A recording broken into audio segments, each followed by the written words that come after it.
This is Becoming Undone. Welcome back to another episode of Becoming Undone, the podcast where we examine the lives of high achievers and learn about how sometimes things have to fall apart before they can come together. First things first, if you've been following along, you probably know this by now, but if you're new, a simple request. Stay with me. I promise this entire episode really is about Larry Johnson. Eventually. This one, maybe more than last time, is a little bit more about Larry Johnson. It might take me a minute to get there, but I swear I will. So stick around.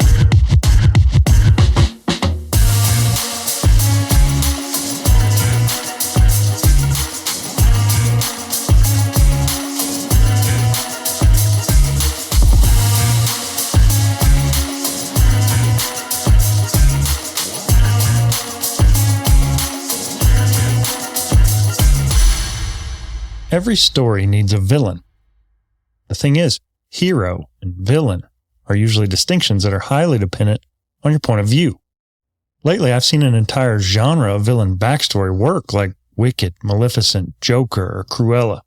One of my favorites is The Ballad of Songbirds and Snakes, which takes us on a prequel journey to see the diabolical Hunger Games bad guy, Coriolanus Snow, as a goal-driven but not yet irredeemable teen. But from his perspective, he isn't wrong. He's a hero in his own home, doing what needs to be done to save his family from poverty and get ahead in the world.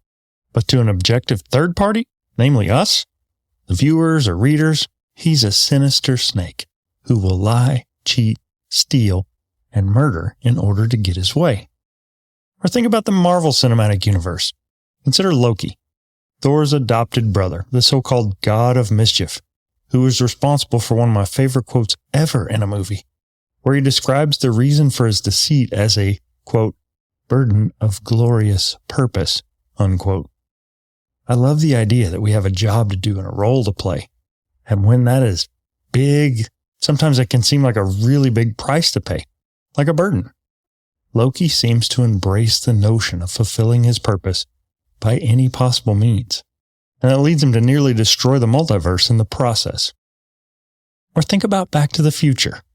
A resourceful and driven Biff Tannen manages to turn a sports almanac that supposedly has every major sports score from 1950 to 2000 in a 30 or 40-page magazine, no less, into an alternate reality where the world sucks hard for almost everyone except himself, where he's become a gambling wizard who owns the whole town, including his massive casino, and a, let's say, heavily augmented but now alcoholic Lorraine. When we see stories like this, we see villains literally altering time and the reality everyone else experiences. They can impact the heroes in unexpected ways. And while in the process they might see themselves as the protagonists in their own story, we onlookers can see them for what they are. The heels, the bad guys, the enemies of good.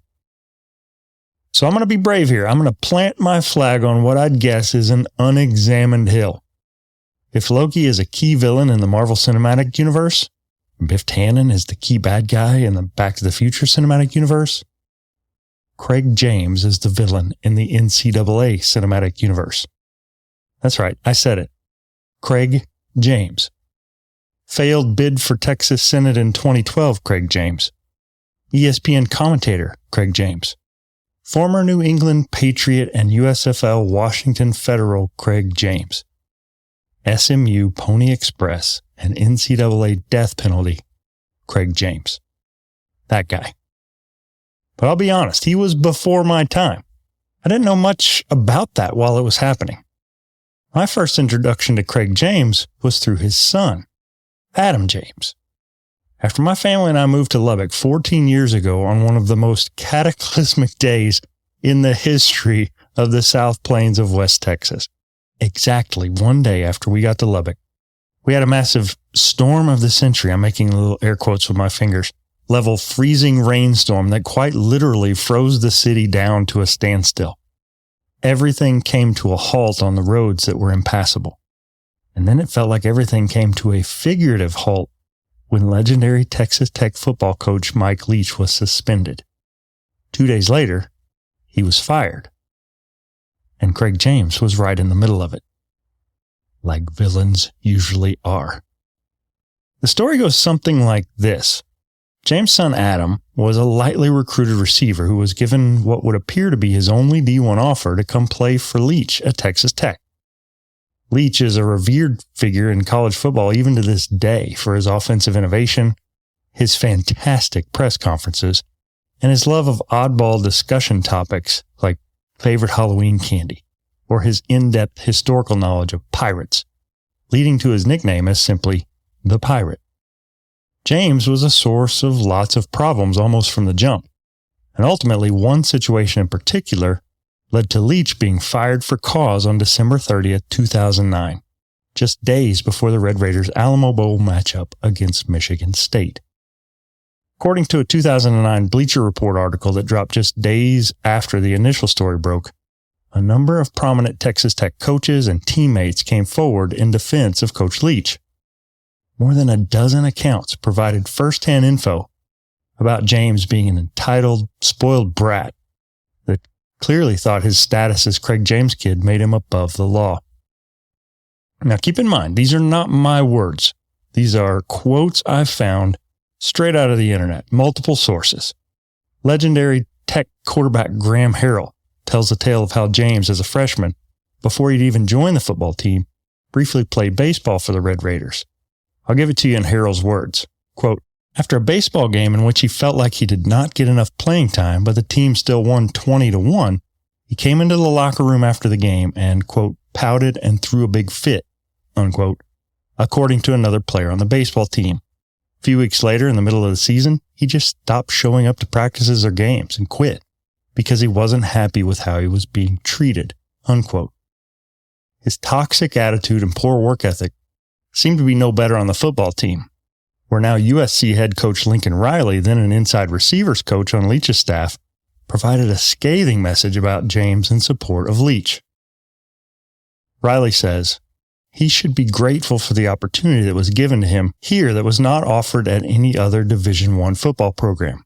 He has an unbelievable sense of entitlement because of who his father is, one that hurts himself and the people around him, unquote. According to a different Bleacher Report article, also published on the day of Leach's firing, James had been diagnosed with a concussion, and a disagreement between player and coach is where things flew off the tracks. Author Daniel Muth writes, we were told that Adam James, son of ESPN's Craig James, was forced into a shed to stand hours on end after showing up to practice. That shed turned out to be an equipment room, complete with an ice maker, fan, ventilation, and exercise equipment. We were told that Adam James, son of ESPN's Craig James, was next confined in an electrical closet under guard. The quote-unquote electrical closet turned out to be a spacious press room with video monitors and stationary bikes. And the quote-unquote guard turned out to be athletic trainers who were checking on his head injury. So we already know that Adam James, son of ESPN's Craig James, was exaggerating the circumstances to the point of nearly straight-up lies. So the next question one might reasonably ask is, why was he told to go there? Well, Adam James, son of ESPN's Craig James, suffered a mild concussion not so long ago that had him sidelined, but was recently cleared by his own doctor to play. Instead, he showed up to practice wearing sunglasses, presumably because of the concussion he'd been cleared from, and offered his own diagnosis to Coach Mike Leach. That being that he was not feeling up to practice and instead would rest on the sidelines in his sunglasses while the rest of the team worked their tails off. End quote. Two things to note here. The disdain from Muth and the behavior of one Adam James. Secondly, the repeated reminder that above all else, Adam's most irredeemable quality, or perhaps the source of his emotional pathos, was dear old dad, Craig James, villain. But let's not get ahead of ourselves here. As beloved by many as Leach was, he had his detractors too. There are two sides to every story.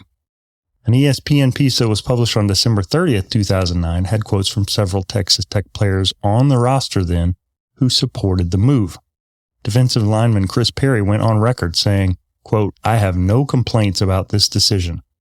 Leach put Adam in a shed like an animal in a cage.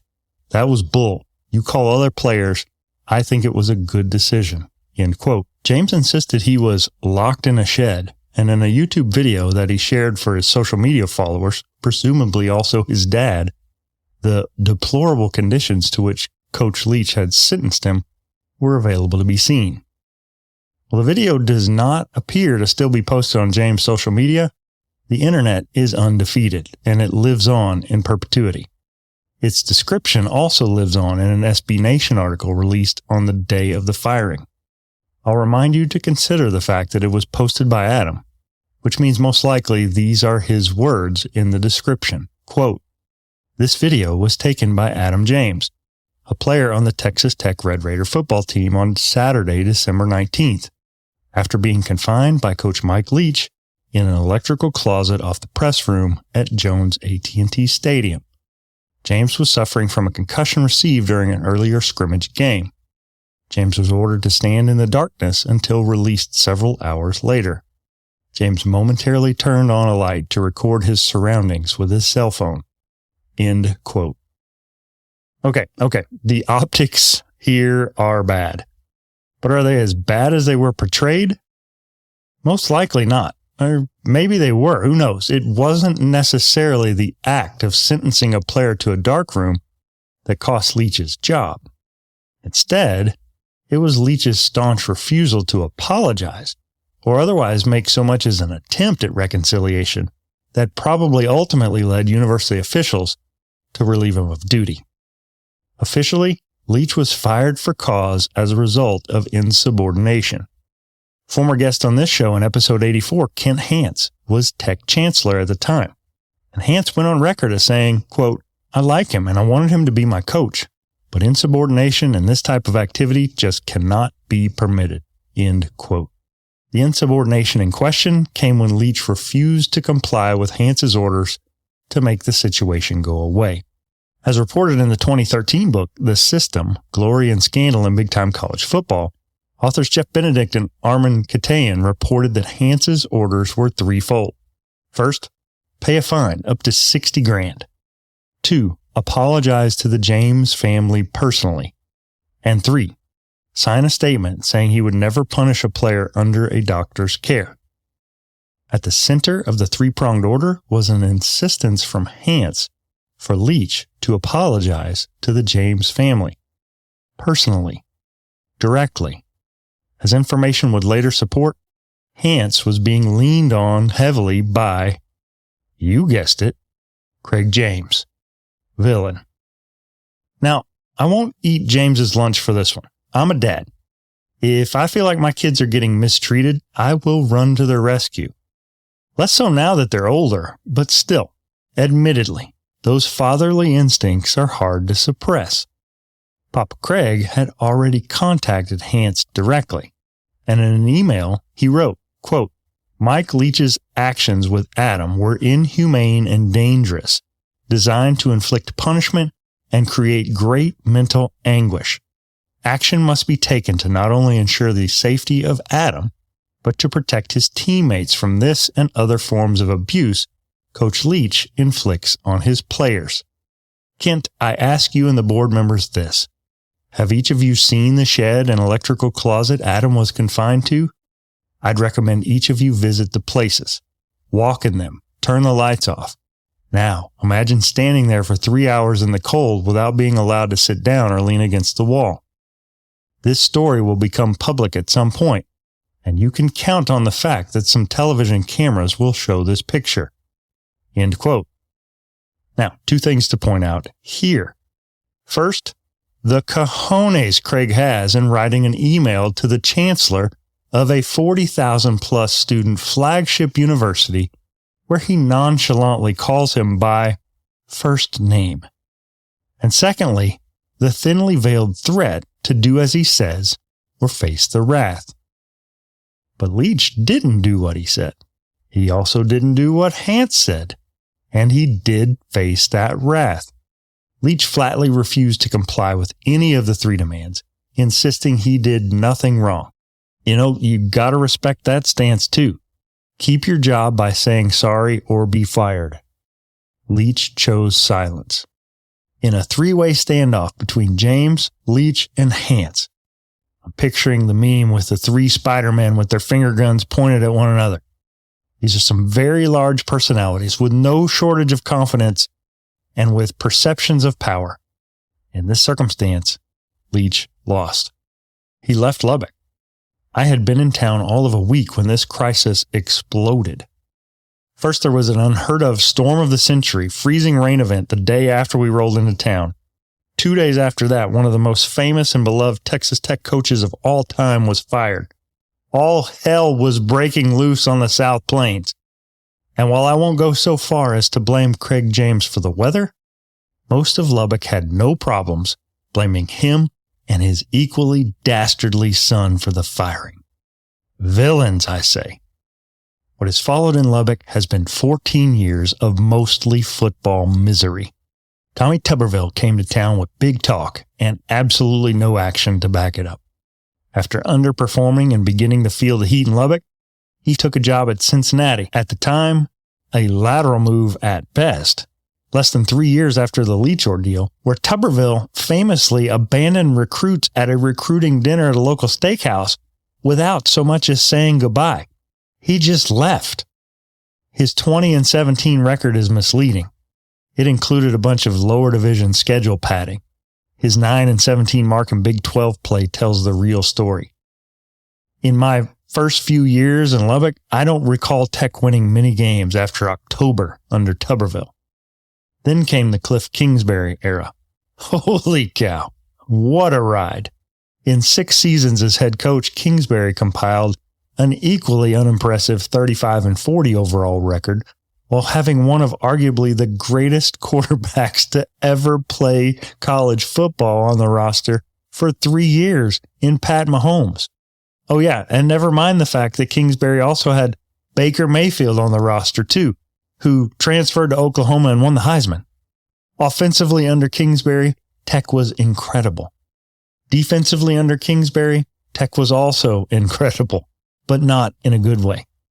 Somehow, Kingsbury got fired from Tech and then was named offensive coordinator at USC before being named head coach of the NFL's Arizona Cardinals before coaching his first game in LA. I've always said Cliff could fall up 3 flights of stairs, and this whole situation proved it. And now Tech's on its third coach, Joey McGuire, since the Leach-James deal. Sadly, Coach Leach passed away in 2022 after complications from a heart condition. Adam James is now CEO of James Land and Development, a company his dad apparently gave him or he co-founded with Craig, depending on who you ask. But long story short, Texas Tech football has never been the same. A visit to the James Land and Development site convicted me a little bit that maybe I've been too hard on Craig all these years. After all, I only know part of the story, the part I've been given. I'd like to think that I know exactly what I would have done as an athletic trainer and as a sports medicine provider in that position. And the site's listing of JLD's core values of trust, reliability, innovation, character, and others first sure sounds pretty good. But every story needs a villain. And for many, Tech football's woes that continue to this day are because Craig James played the role of Biff Tannen, and the Red Raiders are living under what has become painfully familiar to Tech fans as the curse of the pirate. I guess now's as good a time as any to mention my name's Toby Brooks. I'm a professor, a speaker, an author, and a forever student. And this is Becoming Undone, the podcast where we look at how sometimes things have to fall apart before they fall into place. And this week we are continuing our deep dive into the story of former NCAA champion, first overall draft pick and 1992 NBA Rookie of the Year, Larry Johnson. So this begs the question, what on earth does all of this Craig James talk have to do with Larry Johnson? I am so glad you asked. Craig James was a heavily recruited running back out of Stratford High School in the Houston area in the late 70s. I was 4 years old when he signed with Southern Methodist University in Dallas in 1979, where he played until 1982.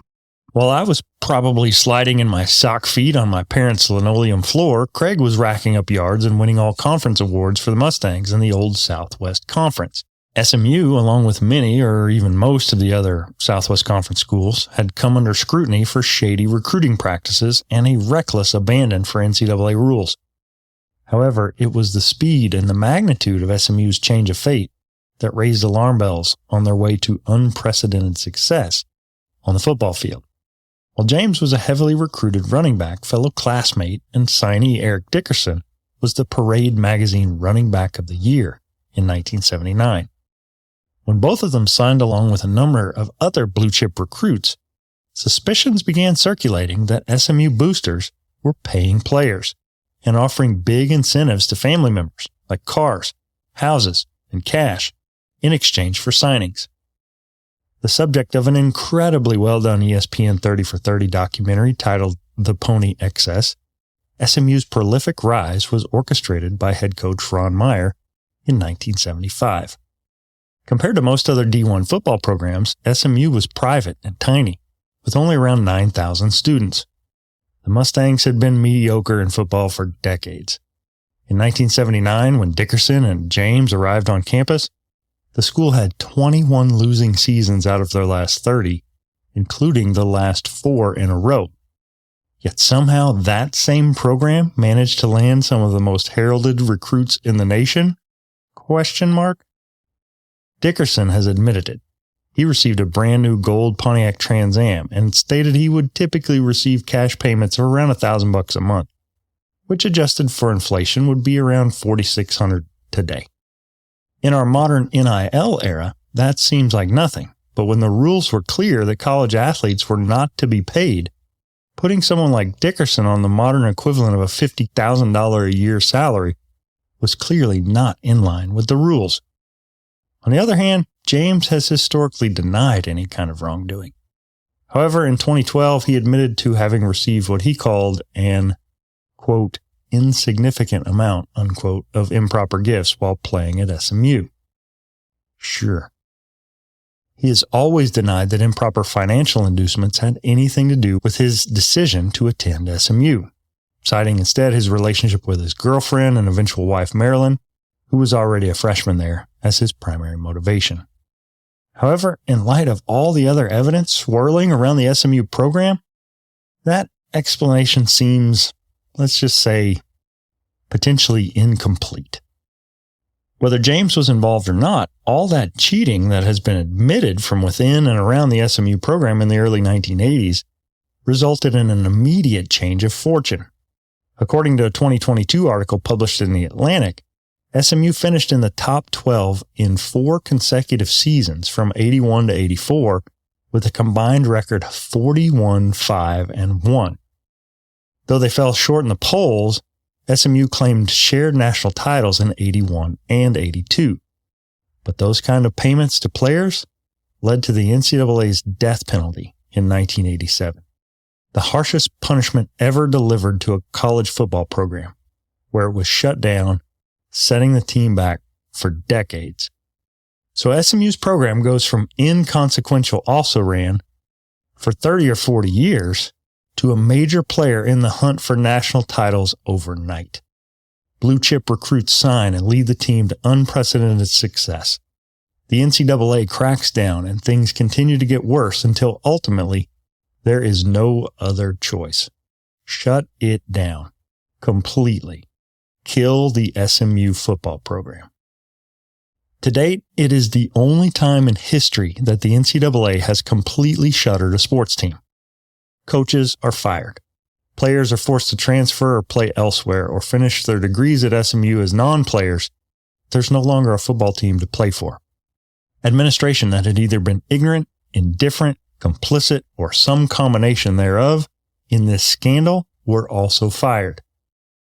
The massive scandal is a fascinating piece of sports tragedy and history, but the consequences went well beyond the football field. In the midst of the worst of it, on November 19, 1986, 200 SMU professors submitted a petition to the school's Board of Governors calling for the end of, quote, quasi-professional athletics, unquote, at the school. The petition called for SMU to do away with all athletic scholarships. Board Chairman Bill Clements, who had regained his seat as Texas's governor 2 weeks earlier, announced that the school would tighten its admission standards for all athletes, and they would drop the football program entirely if necessary to restore the school's integrity. 2 years later, the program was allowed to start back up, now under the leadership of former NFL legend Forrest Gregg. In 1989, the now restarted Mustangs were following all the rules, struggling once again to recruit, limited to just 45 scholarships instead of the normal allotment of 95, and they finished an abysmal 2-9. Not long after the scandal broke, SMU president L. Donald Shields resigned for health reasons officially. He was 50 and cited diabetes. Best I could tell, he was still vibrant and active as late as 2012, well into his 70s, when Cal State Fullerton honored him for work he'd done there prior to his tenure at SMU. Shields was replaced by A. Kenneth Pye, a former law school dean and chancellor from Duke.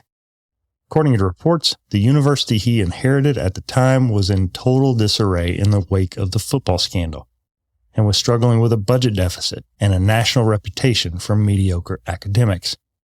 Pye's first order of business was to put together a task force, which then developed a proposal and launched new guidelines which dramatically tightened SMU's admission standards and academic expectations for incoming students.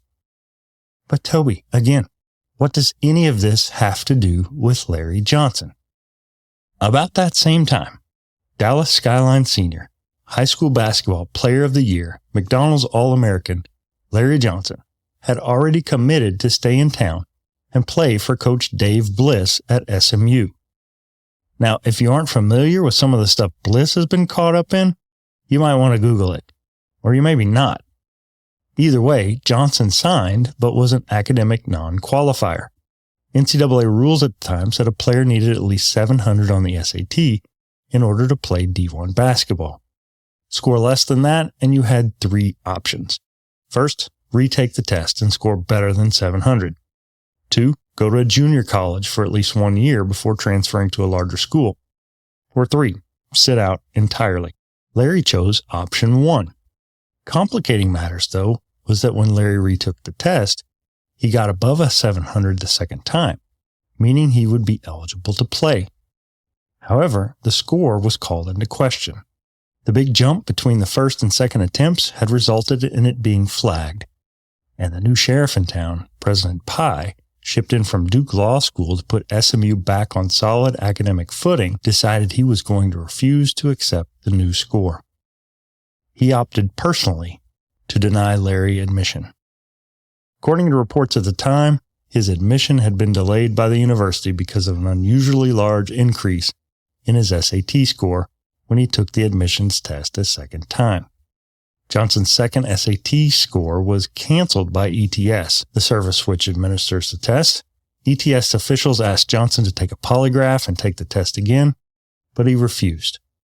Instead, Johnson was told in a meeting that he would not be admitted to SMU, to which he promptly decided to join a friend at Odessa College and pursue his dreams beginning at a junior college. So this begs the question, would a school like SMU, now infamous for its complete disregard of the rules and regulations of college sports to such an extreme that the NCAA would completely close down one of its programs just months before, that same SMU, would they have taken the time to scrutinize Larry's test scores before? Unlikely. Countless acts of fraud, broken laws, and ignored rules were not merely allowed, but encouraged for the sake of a football team up until the death penalty in 1987. But once that happened, the new admin knew they were under the microscope. In their first big test, they ruled to dig in their heels and to deny the best basketball recruit in the nation admission due to nagging academic concerns. I'd argue that had Larry been 1 year younger, he probably would have been admitted with open arms as a Mustang. It happened on the football team, but in 1987, nope. So was Larry's denied admission to SMU Craig James's fault? Not really. Was Mike Leach's firing at Texas Tech Craig James's fault? Hard to say. But just because no one ever noticed Biff Tannen holding that ridiculously too thin Gray's Sports Almanac doesn't mean he wasn't responsible for altering the entire Back to the Future universe for all the characters. But we know he did, because that's what villains do. So if you're listening, Craig, no one's saying it's your fault. That doesn't mean we don't still have some questions. Joining me today is Larry Johnson's first college basketball coach, Dennis Helms, who served as the head coach at Odessa College from 1986 to 1996. He's been inducted into both the NJCAA Basketball Hall of Fame as well as the Upper Iowa Athletics Hall of Fame, where he graduated in 1969 and was team MVP as a senior. He's coached 10 players who went on to play in the NBA, most successful and well-known of whom was undoubtedly Larry Johnson. Coach Helms, thanks for joining me today. You're welcome. So my show is based around the idea that failures and setbacks that might stop someone else's pursuit of success, they don't stop high achievers. And Larry was certainly an example of that with his kind of detour, initially SMU and then going to Odessa College. So I guess talk me through how you first discovered him and maybe how he ended up as a part of your program. Well, really, the person that was behind us getting him most was my assistant, Fletcher Cockrell. He kept saying that Larry will end up at Odessa. He'll end up at Odessa because he was kind of following the SAT situation or the ACT, Larry's test scores, with that. And he just kept following it. And then Larry one day got off an airplane, said he was going to go to Odessa after he had been over in the Junior World Games with that.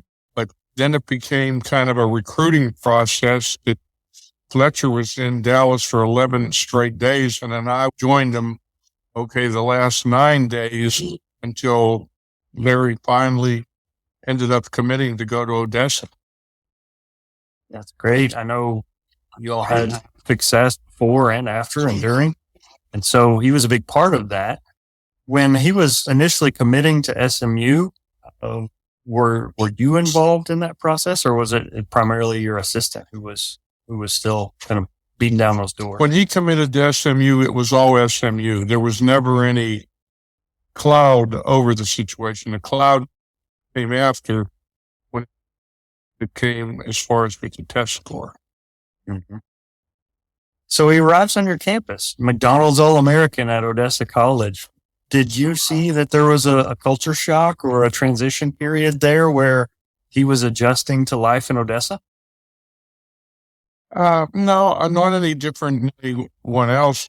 I tried to convince him during our signing that there was like 90 flights from Dallas to Odessa, that he could be able to go back home when he wanted to, and he never did.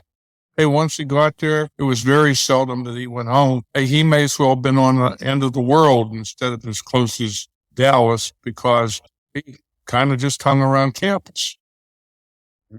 Well, I know one thing he's known for is his physical style of play. So he's well known for being a physical, athletic presence. He was an explosive athlete. And Coach Mayo had mentioned that he did some strength and conditioning during high school. Did that continue there at Odessa, or was he really doing things mostly on his own in order to develop physically? He was like showing himself when coaches and different people would come in and watch us. We did outdoor conditioning. He'd be the first with everything we did. In the weight room, he was a monster. And he just continued getting stronger, getting in better physical conditioning. He was a leader all the way around as far as he did it. Now watch him. Yeah, I think that's been a consistent theme I've heard so far, as he leads by example. So he ends up player of the year as a freshman, wins it again as a sophomore. I have to imagine that in his scenario with a non-qualifier going the junior college route, there had to be tons of Division I schools interested in him early. Were you involved at all in the recruitment process and involved in those conversations where ultimately he ended up at UNLV?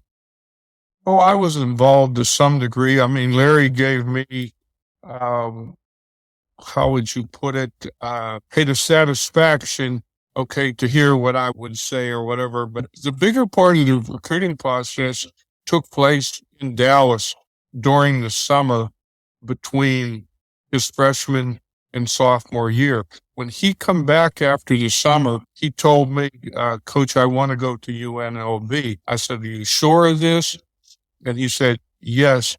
And so that's when we put it out there that he had committed to UNLV. That team was one for the ages, obviously an historic team, winning the national championship, going undefeated the next season. So during his time in Odessa, what stood out the most to you for him as a person, perhaps?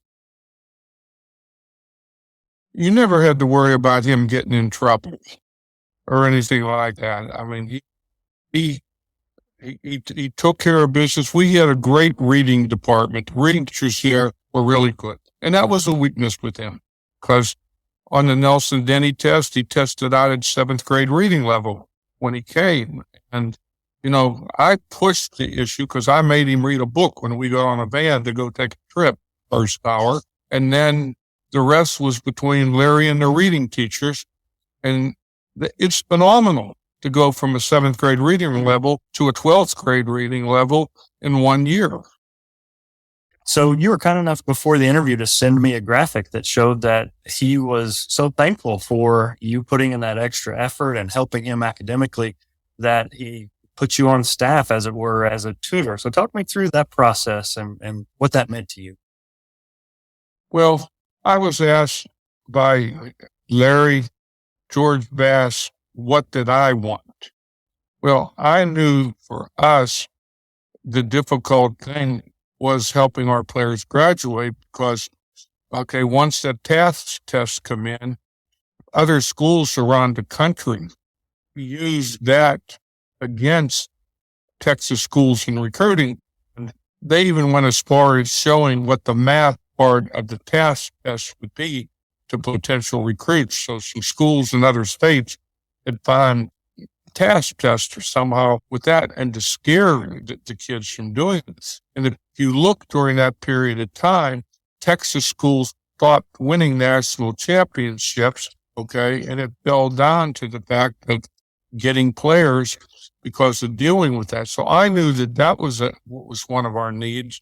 And then a bonus that came in along with this, Larry made it known, and with the help of George Bass, okay, in his contracts, we got 63 pair of shoes from the shoe company that Larry was hooked up with. And the first was Converse. And then the girls' basketball program got 33 pairs from it. And when he went over to And1, I got a box with 600 shirts on it with all those different And1 sayings with it. So he really was very important to us with things because, you know, shoes aren't cheap. It helped the budget. And I'll go a step further. After his mom passed away, who was the most unbelievable mom I ever dealt with in all of my recruiting and everything. She was such a kind, wonderful woman. But when she passed away at the funeral, Larry said, if you need my help or anything with this, I'll put on a golf tournament for you. So we had the Larry Johnson golf tournament, which paid for our scholarships.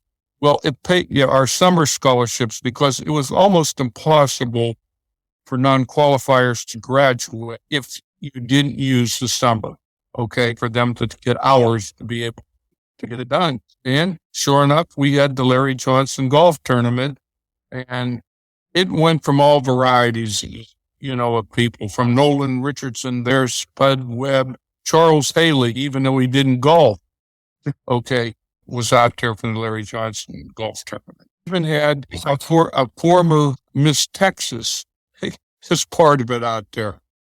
Yeah, that's great. In my research, I came across multiple examples of just how charitable he was. And speaking with Coach Mayo before he transferred to Skyline, and his upbringing was lean. And to hear stories about how generous he was once things started coming his way and that superstardom really hit, I think it's clear that he never really lost sight of those teachings. So even though he's a superstar by many regards, he's a D1 athlete. At one point, he's the 2-time player of the year, but when he's in with you, he's earning those. How would you say he was as a leader on the team? Was there any entitlement, or was it just humility and work ethic? We got into it one time on the floor. He's not shooting.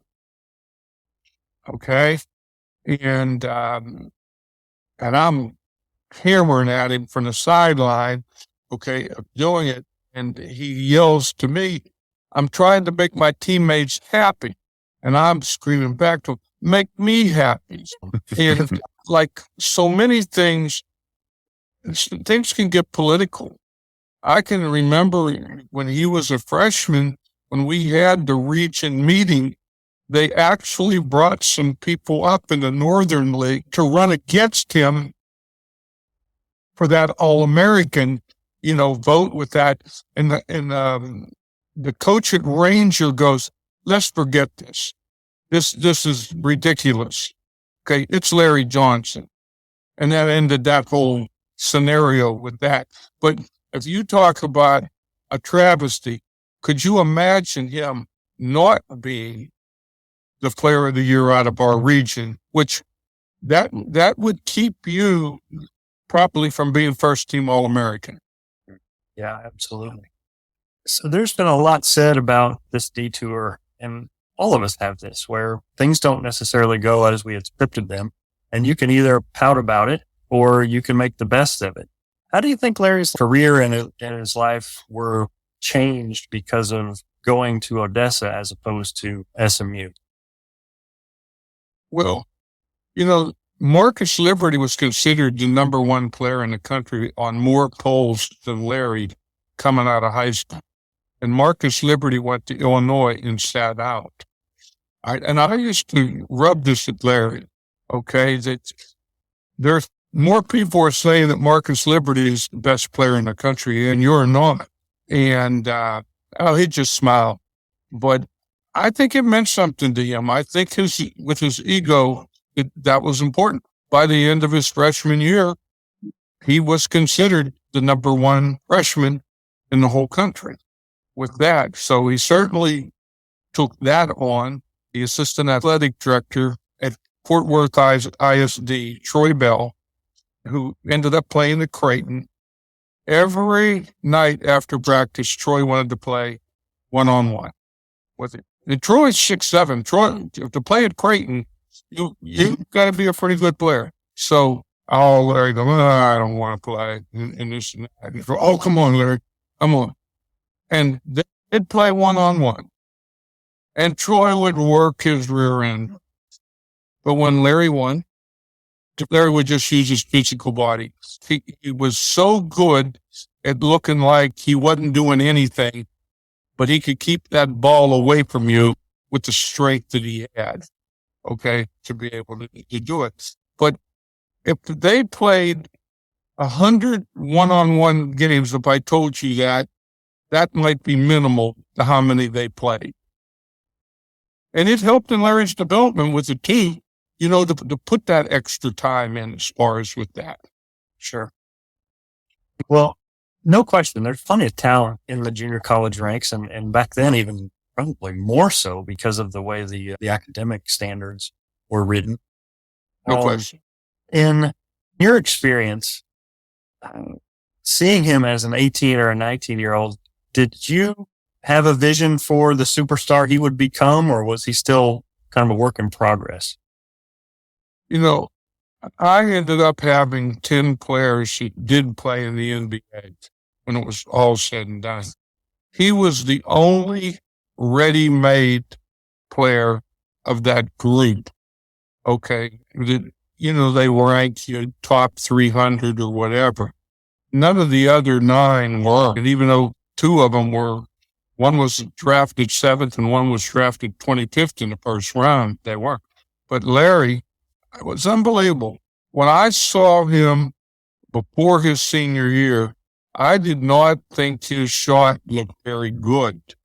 He could jump like he couldn't believe. Whoever JD got did a phenomenal job getting his shot good by the time senior year came to an end. Like defensively, JD had to cover him up. Triangle and T, some boxing ones and stuff, which couldn't have Larry Powell with that. Well, when I got him, that's when he developed defensively. And I got after him with it. I don't do this anymore. You change the times. But 2 times I threw Larry out of practice. Okay. And it was with defense. And this makes me feel good. And then also, it's 2 points to this. Because of Larry, I got invited to the Olympic trials. Okay. On there compared to all those other ones that were there with their head coaches, because you had to be involved as a coach with a player. And fortunately, that was me, being that I got to go to Colorado Springs, see David Robinson and all the other great coaches who were there with their people. But there was over 70 people at the Olympic trials in 1988. Okay. On the first cut, when they cut it to 48, so many of those All-Americans got cut. Larry was there. Okay. It was his defense because his ability, etc. Now, this is crazy what I'm going to tell you, but Larry was sitting there on the ground next to Danny Manning, and John Thompson was talking about players going overseas and playing. Danny Manning goes, I wouldn't go overseas, or I'm not going overseas. So what's Larry do? He doesn't go overseas. Larry would have made the final 20 had he agreed to go overseas, but he chose not to. And so he made it to the round of 48, not to the round of 20, which certainly was pretty good for somebody at his age with all the other talent that they had there. Absolutely. I've got maybe 1 or 2 left here. In the years that have transpired since, you've stayed in touch.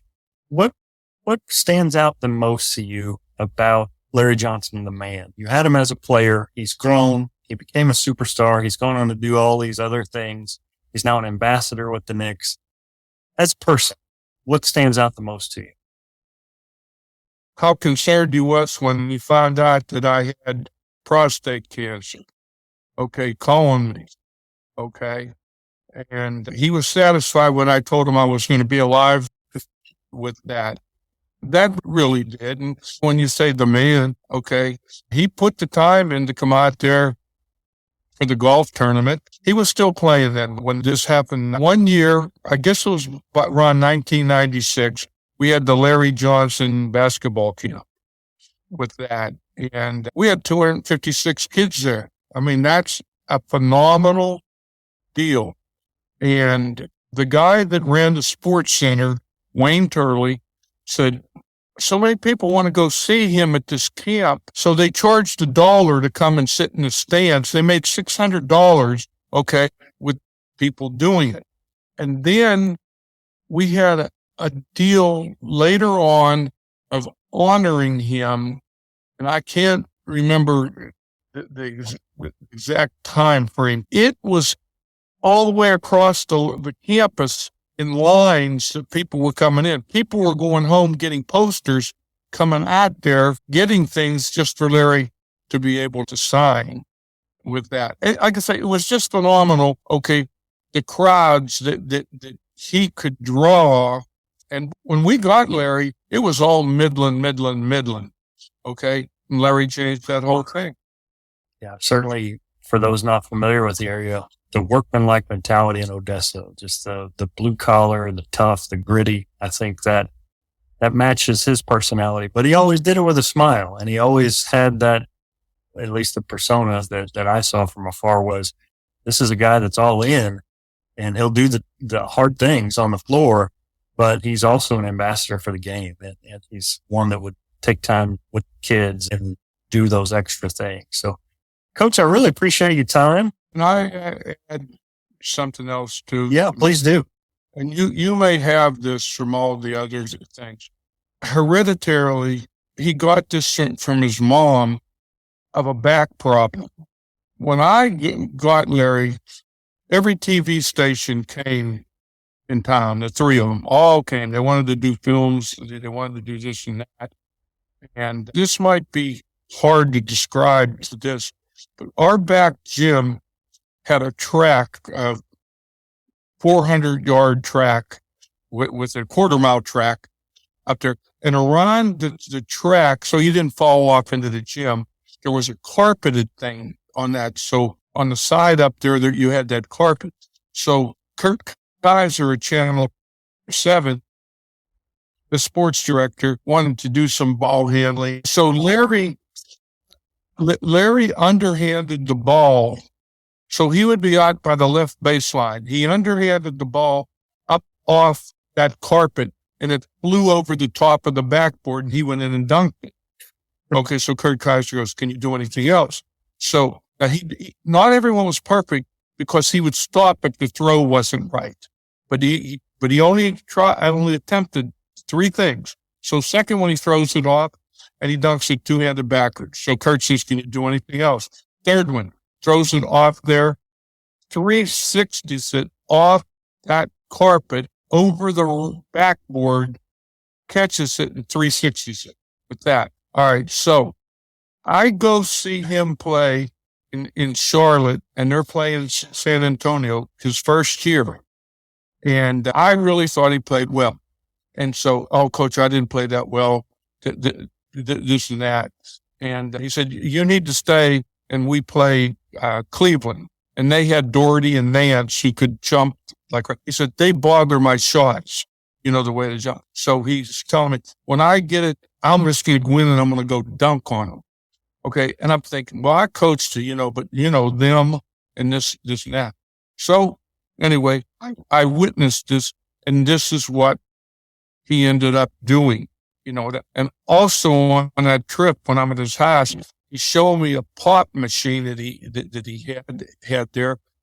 And, there was like a beer thing in it where you could push it. He said, "Coach, I still haven't had a drink yet." So it's already into his first year in the NBA, and he hadn't had a drink yet. So a few years go by, and this back thing comes out. It was to the point on his one leg, he only had 35 pounds of strength. He had to change everything. This great jumping ability no longer was there. But he understood the game like a point guard. When he was out there, he knew everything that was going on. And this is what enabled him to continue playing. When he lost what a lot of people would say was his greatest gift, to be able to jump the way he did. We had a highlight film where Tony Jackson, his best friend, would go in on a break. Okay. And Tony would yell, or Larry would be falling, "Yo!" And then Tony would go in and throw it off the board and then get out of the way. And there Larry would go in on the break and just had an unbelievable, it would be an ESPN #1, that particular dunk that he did with that. But that was gone, but yet it took his stomach getting stuff to get him out of the NBA, with that. And so, that's something special. You have Tommy John surgery for baseball players being able to come back. Hey, how many super leapers lose that and have to rebuild all their strength, but never get back to where they were? Okay. And still be an outstanding player in the NBA. Right. Yeah. And that's the theme of this show. I mean, we talked about the academics and how he overcame that, but later in his life, understanding that greatest asset being taken from him, he didn't just roll over and call it a career. He developed his outside game. He became a really good outside shooter. And not that he was terrible before, but it really allowed him to. Yeah, he added that. Hey, are you aware, Toby, of the Larry Johnson Recreation Center? Coach Mayo mentioned it earlier today, and I was going to do some more research on it, but no. I'll give you some research on it. Okay. The water fountain in the Larry Johnson Recreation Center, okay, is the exact spot where Fair Park Projects, when they did that, they made the water fountain in that gym right where his apartment would have been in Fair Park. You know, and he donated $1 million. Yeah. Okay, for that to take place. But that was the unique thing to me, that he did it and they put it right there where they said, hey, this is where his apartment was, where he stayed in that project. Okay, this is where it's going to be in the gym. That's tremendous. Well, Coach, thanks so much for joining me. I can't thank you enough for joining me today. It's really been a treat to get to hear your insights to the early part of the superstar we all grew to know and love in the early and mid-90s. I'm enjoying the show, but the hope is that through these interviews, a book will come from this as well. I really do want to write a book about his life, about all the things he's overcome throughout the course of his career. Well, that'd be great. Like I say, not just with Larry, but any of my players that can get more recognition, it certainly makes me happy. Yeah, he's certainly been complimentary of you over the years, so I appreciate all the hard work you've done. And lots of times in college basketball, you know, the Mike Krzyzewskis and I was at Arizona, so the Lou Olsons of the world, they get all the press, but it's not even any easier at the junior college levels. And in many respects, it's harder. You do it on a tight budget, and you're really impacting players' lives, you know, for generations. So thank you so much for the work you've done through the years. All right, Toby. Good luck on your project. I am Dennis Helms, and I am undone. For Coach Helms, he's proven himself to be a high achiever, and he's still fighting that good fight. I'm thankful for his insights and for dropping in and sharing his perspectives, and I hope you enjoyed our conversation. Still new this week, I want to hear your insights. If you'd be willing to text me what you thought about the episode, or even better, record a voice memo and send it to me. I'll include it in next week's episode. Text it to me at toby@undonepodcast.com, and yeah, I checked. You can text to an email address. If you can send it in by August 21st, I will include it in Part 5. And speaking of Part 5, next time on the Becoming Undone docuseries, the making and remaking of Larry Johnson, I'll talk with longtime UNLV staffer Larry Chin, whose work with Jerry Tarkanian and the Runnin' Rebels basketball team led him to cross paths with several unforgettable teams and players, including the 89 and 90 teams that Larry played on. I'm also working on an interview with Larry's former agent, George Bass, as well as former Converse exec, Roger Morningstar. And will we ever get to hear from Larry? Maybe. I'm still working on it. Stick around to find out. I know there are great stories out there to be told, and I'm always on the lookout. So if you or someone you know has a story we can all be inspired by, tell me about it. Surf on over to undonepodcast.com, click the contact tab in the top menu, and drop me a note. I'll see you again next Thursday.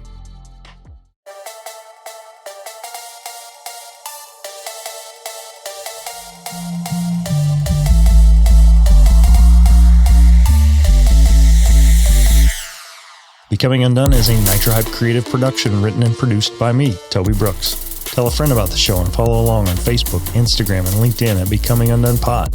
And follow me at Toby J. Brooks on X, Instagram, and TikTok. Check out my link tree at linktr.ee/Toby J. Brooks. Listen, subscribe, and please leave me a review at Apple Podcasts, Spotify, iHeartRadio, or wherever you get your podcasts. Till next time, everybody. Keep getting better. I will tell you, I tracked down about 4 other Dennis Helms before I finally got you from George. So there's a couple of other guys with your name that are looking forward to hearing your story. Oh, good. I'm glad I made them happy. Yeah. Well, thanks so much, Coach. Appreciate you. All right. Yo.